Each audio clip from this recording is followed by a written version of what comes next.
নমস্কার, সকলকে কিন্তু স্বাগতম জানাচ্ছি আমার এই চ্যানেলের প্রথম ভিডিওতে। এই চ্যানেল পাঠশালা বাই তন্ময়ে কিন্তু আমি মেইনলি ইংরেজি, বাংলা এবং ইতিহাস এই তিনটি সাবজেক্ট নিয়ে কিন্তু আলোচনা করব এবং আজকে কিন্তু বাংলা দিয়েই প্রথম শুরু করছি। যারা 2026 সালে মাধ্যমিক দেবে তাদের জন্যই কিন্তু প্রথম ভিডিওটি বানাচ্ছি। বাংলার খুব সুন্দর একটি কবিতা, অসুখী একজন। অনেকে হয়তো পড়ে নিয়েছো, অনেকে কিন্তু পড়ে যাওয়ার পরেও হয়তো কিছুটা কিছুটা অংশ ভুলে গিয়েছো। দ্বিতীয় সামেটিভটা অলরেডি অনেকের হয়ে গেছে প্রায়। তো এরপরে কিন্তু সামনে যেহেতু টেস্ট পরীক্ষা আসবে, তাই টেস্টের জন্য কিন্তু পুরো বইটাই আবার ভালো করে রিভাইজ দিতে হবে। তার জন্যই কিন্তু আমি পুরনো চ্যাপ্টারগুলো একদম প্রথম থেকে কিন্তু সুন্দরভাবে যাতে তোমরা রিভাইজ দিতে পারো, সেই জন্য কিন্তু চ্যাপ্টার ওয়াইজ আমি কিন্তু ভিডিও আনতেই থাকবো। প্রথম কিন্তু আজকে বাংলার যে চ্যাপ্টারের ভিডিওটা আনছি সেটা কিন্তু অসুখী একজনের। তো সেটার লাইন টু লাইন ডিসকাশন শুরু করার আগে ছোট্ট কয়েকটা কথা জাস্ট বলে নেব।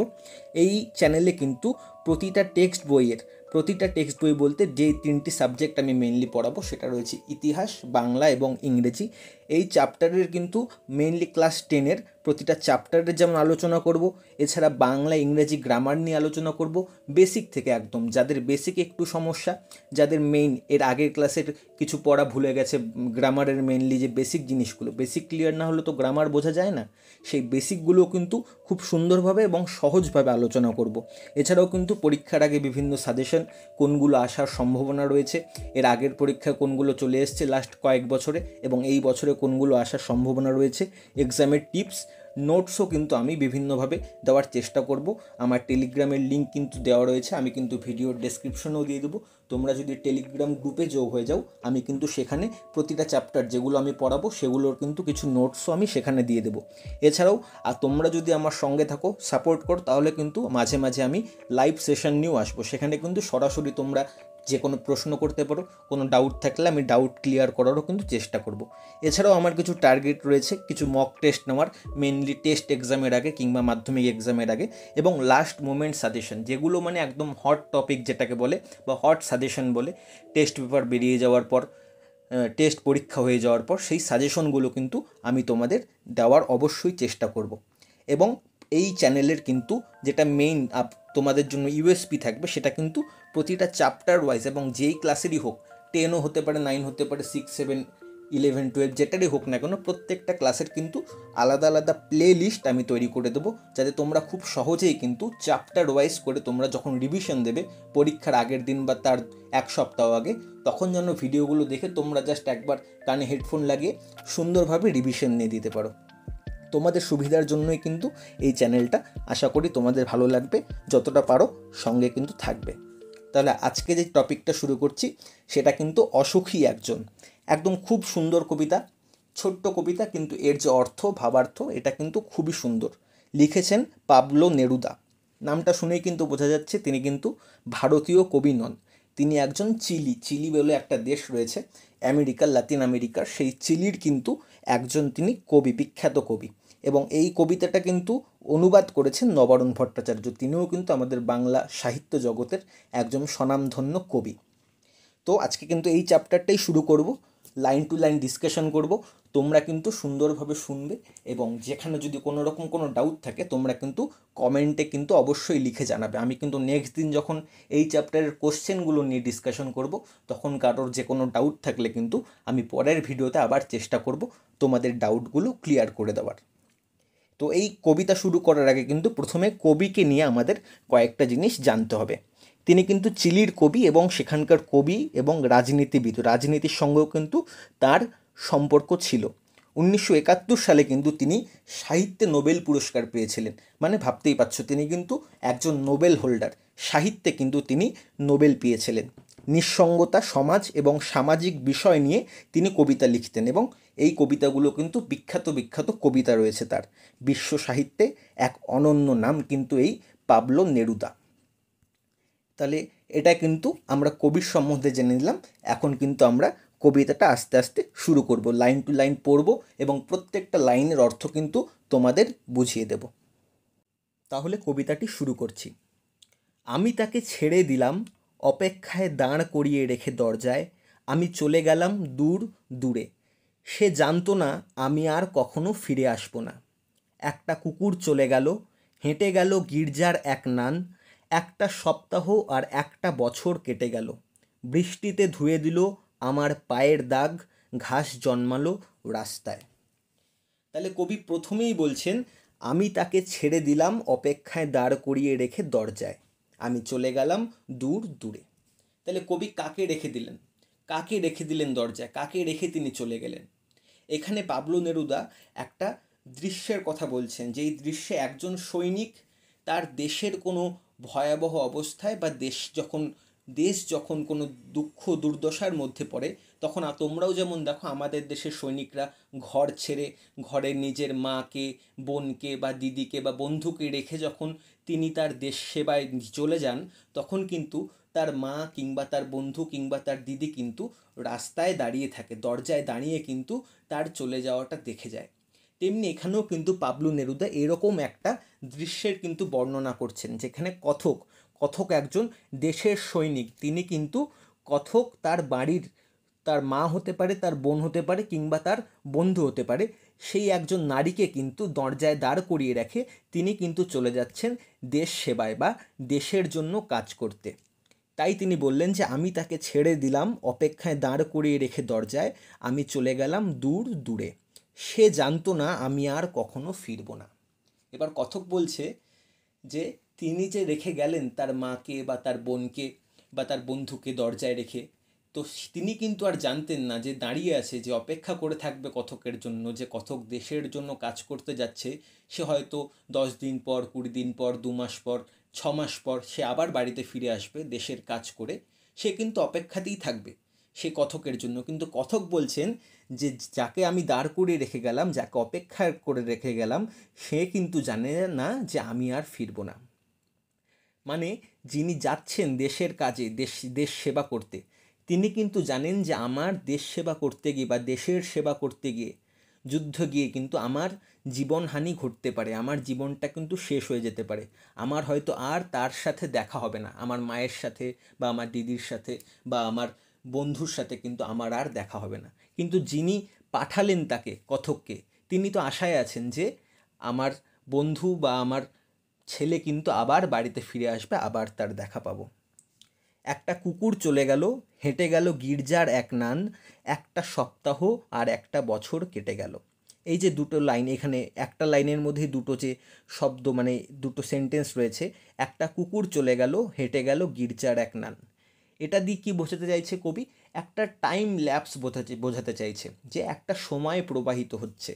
একটা কুকুর চলে গেল, হেঁটে গেল গির্জার এক নান, একটা সপ্তাহ আর একটা বছর কেটে গেল, মানে সময় কিন্তু প্রবাহিত হয়ে যাচ্ছে, সময় পার হয়ে যাচ্ছে। কথক যখন গেছে তার বাড়ি থেকে, তখনের পর কিন্তু আস্তে আস্তে সময় পার হয়ে যাচ্ছে, এবং এই সময় পার হওয়াটাকেই, টাইম ল্যাপসটাই কিন্তু কবি এত সুন্দর করে একটা কুকুর এবং একটা গির্জার নানকে দিয়ে সুন্দরভাবে ব্যক্ত করলেন, সুন্দরভাবে বোঝালেন যে একটা কুকুর চলে গেল, হেঁটে গেল গির্জার এক নান, একটা সপ্তাহ আর একটা বছর কেটে গেল। মানে কবি যখন বলছেন যে কথক চলে গেছে দেশ থেকে, দেশের কাজে, ঘর থেকে, তখন মানে আস্তে আস্তে সময় কিন্তু প্রবাহিত হচ্ছে, সপ্তাহ কাটছে, মাস কাটছে, এইভাবে কিন্তু একটা বছর কেটে গেল। বৃষ্টিতে ধুয়ে দিল আমার পায়ের দাগ, ঘাস জন্মালো রাস্তায়। যখন আমরা কোনো একটা রাস্তা দিয়ে হাঁটি, সেখানে কিন্তু আমাদের পায়ের ছাপ পড়ে, এবং যখন বৃষ্টি হয় তখন কিন্তু কোনো ছাপ, কোনো চিহ্ন আর থাকে না, কারণ যখন বৃষ্টি মাটিতে পড়ে, সেখানে কিন্তু কাদা দিয়ে, মাটি দিয়ে কিন্তু পুরনো যে চিহ্নগুলো, সেগুলো কিন্তু হারিয়ে যায়। যেমন করে আমাদের যে স্মৃতিতে যে চিহ্নগুলো আমাদের জমা থাকে, সেগুলো কিন্তু যত দিন যায়, যত সময় পার হয়ে যায়, আস্তে আস্তে কিন্তু সেই স্মৃতিগুলো কিন্তু মুছে যেতে থাকে।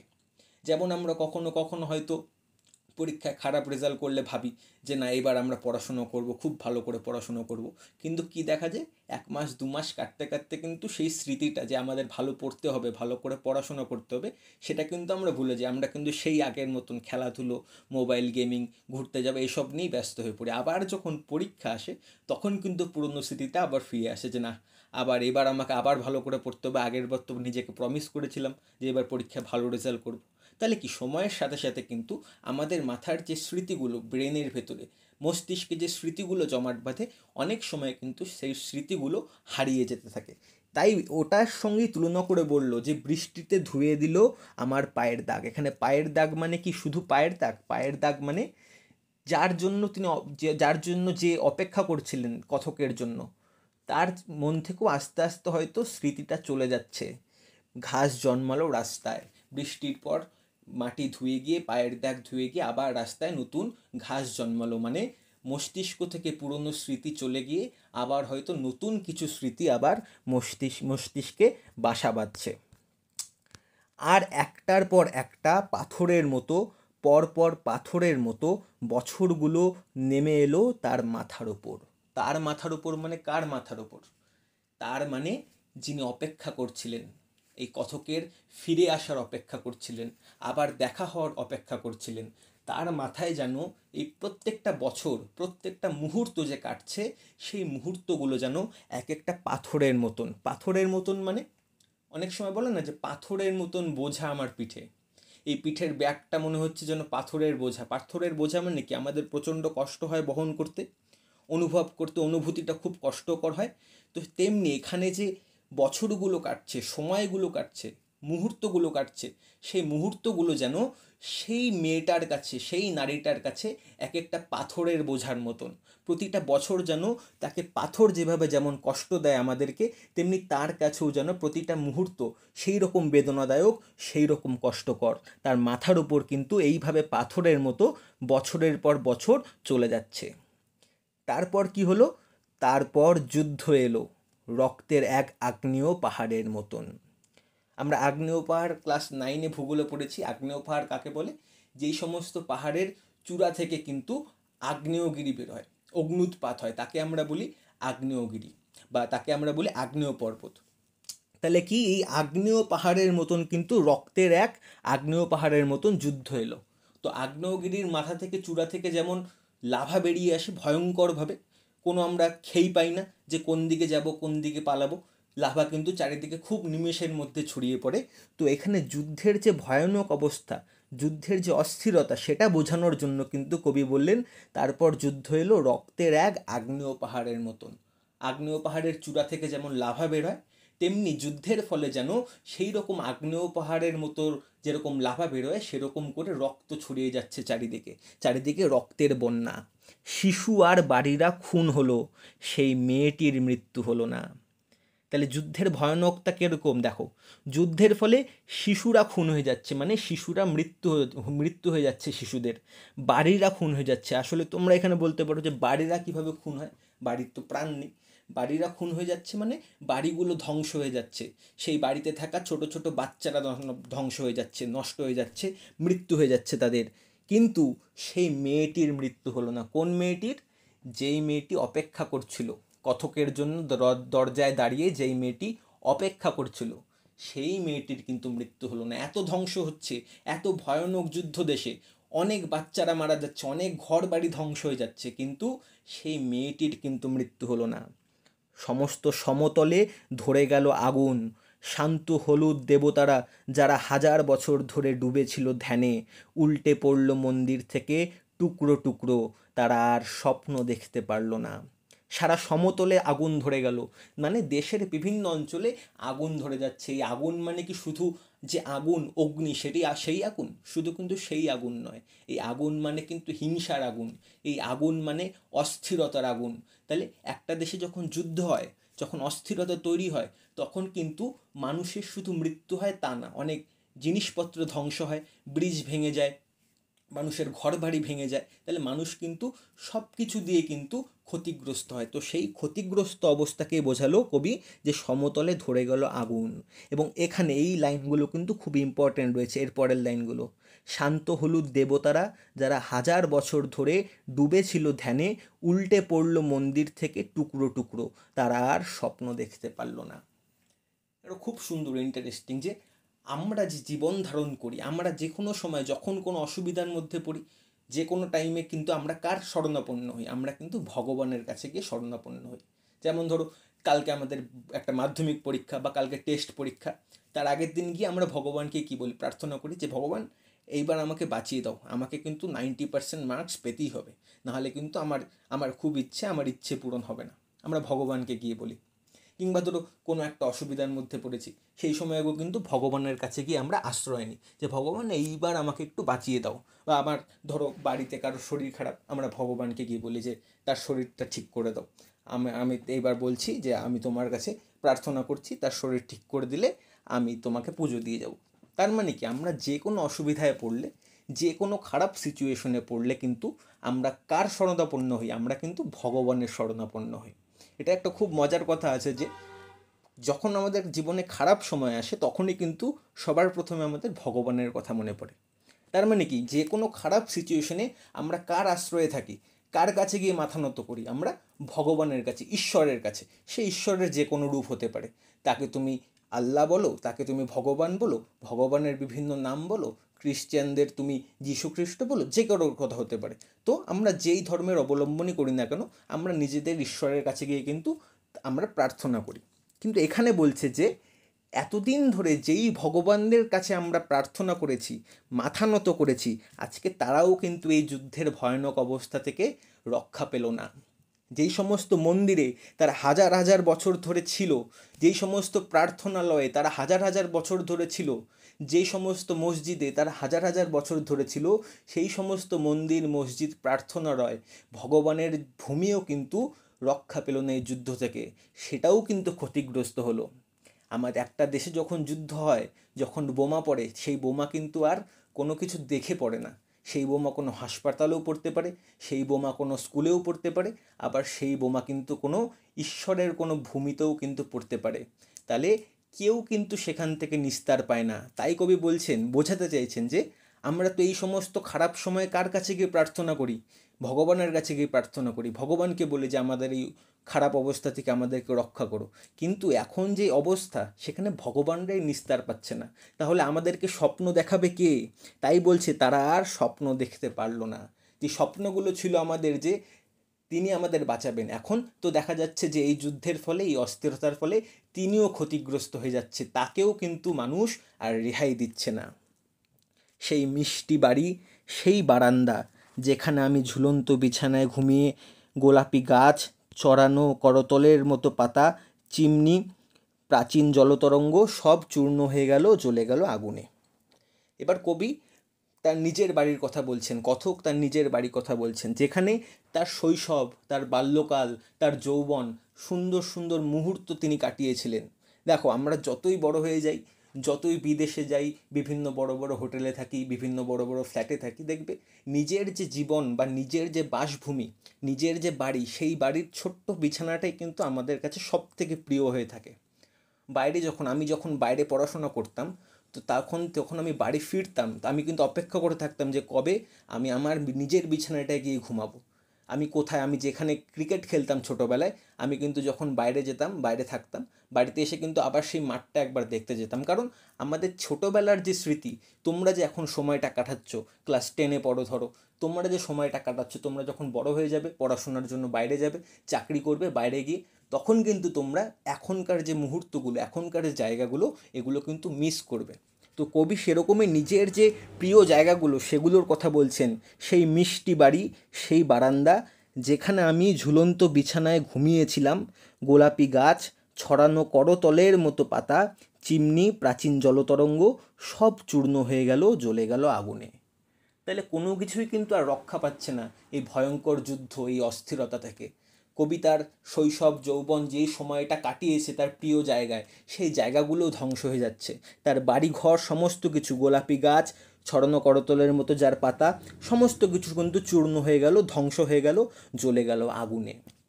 যেখানে ছিল শহর, সেখানে ছড়িয়ে রইল কাঠ কয়লা। আর একটা এখানে সুন্দর একটা ভাবার্থ রয়েছে, সুন্দর একটা তর্জমা রয়েছে।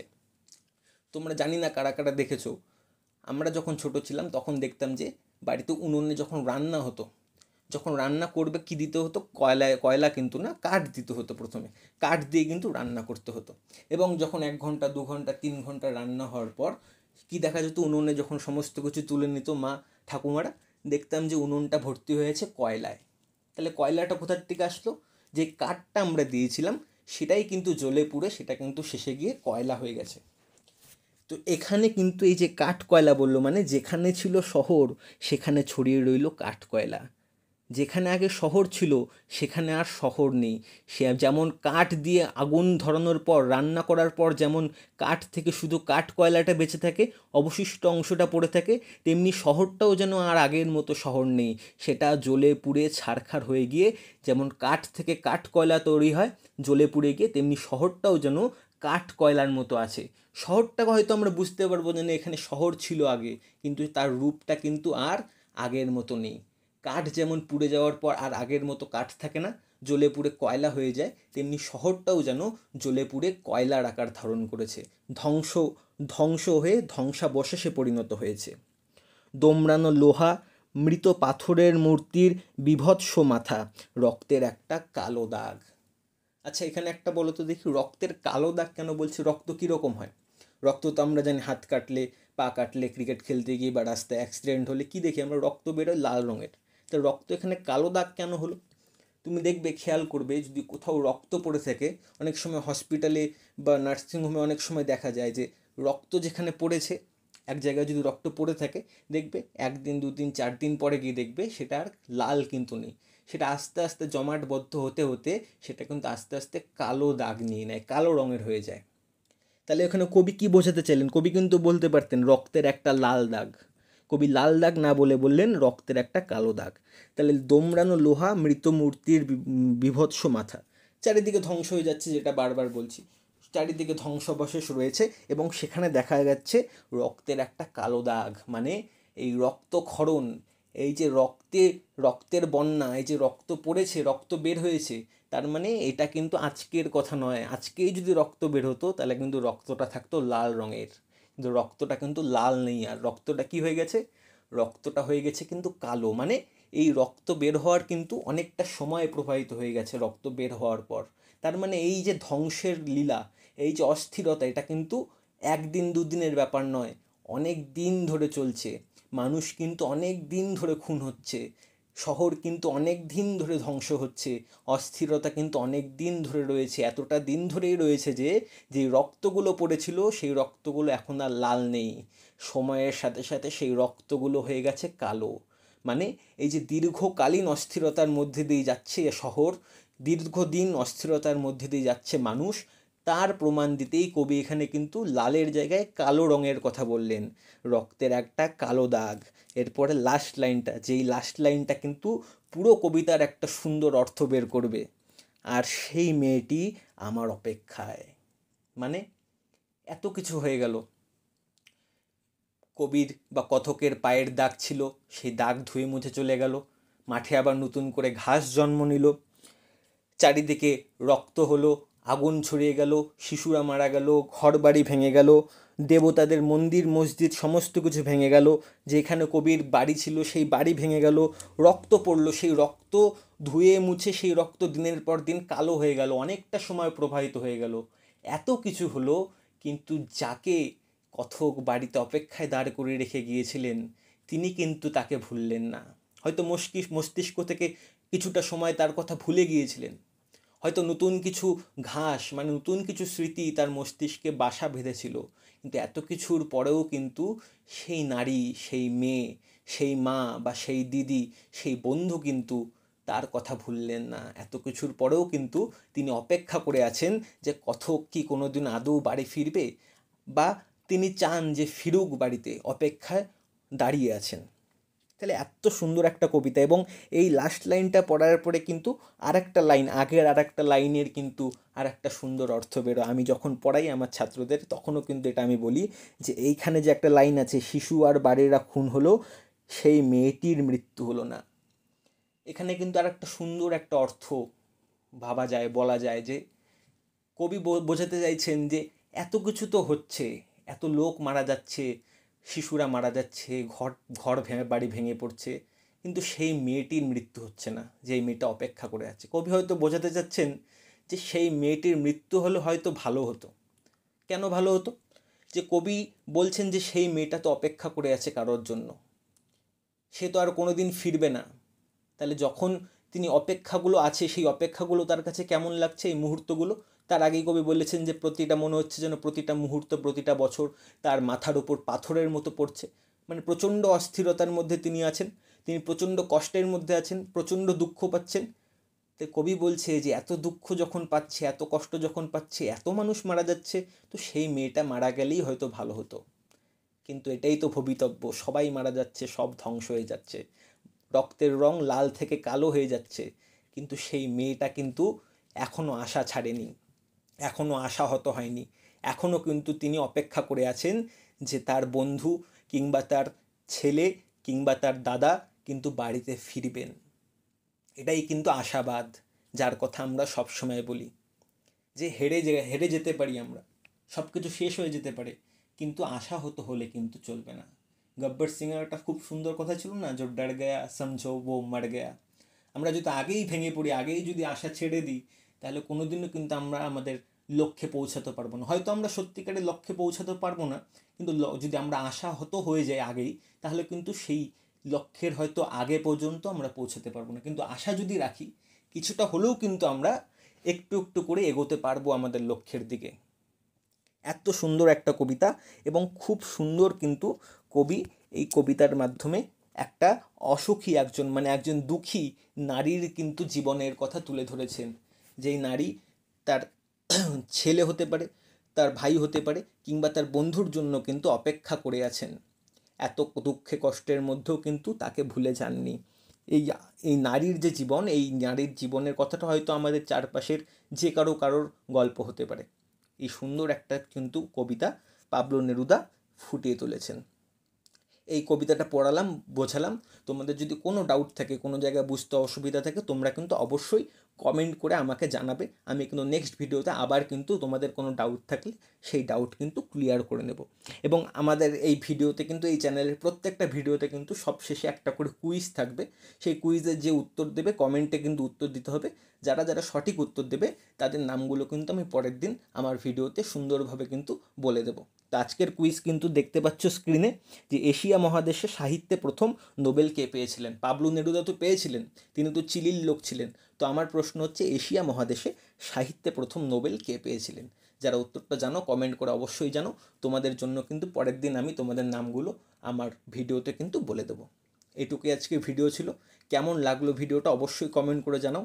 নেক্সটে কী ধরনের আরও চাও পড়াশোনা করতে, কোন কোন টপিকে, সেটাও কিন্তু বলতে পারো। নেক্সটে কিন্তু আরও নতুন নতুন ভিডিও আমি অবশ্যই আনবো। ততক্ষণ পর্যন্ত কিন্তু আমার সঙ্গে থাকতে হবে। চ্যানেলটা অবশ্যই সাবস্ক্রাইব করতে হবে, লাইক করতে হবে, এবং যারা বন্ধু রয়েছে ক্লাস 10-এর, যারা মাধ্যমিক দেবে, তাদের সাথেও কিন্তু শেয়ার করতে হবে ভিডিওটা, যে এত সুন্দর করে কিন্তু অসুখী একজন কবিতাটা বুঝিয়ে দিলাম। এর পরের দিন এই চ্যাপ্টারের কোশ্চেন নিয়ে আলোচনা করব। এই চ্যাপ্টারের যে কোনো কোশ্চেন পরীক্ষায় আসুক, কোনোটাই কিন্তু আর মিস হবে না। সকলকে অসংখ্য ধন্যবাদ। আবার পরের দিন দেখা হবে।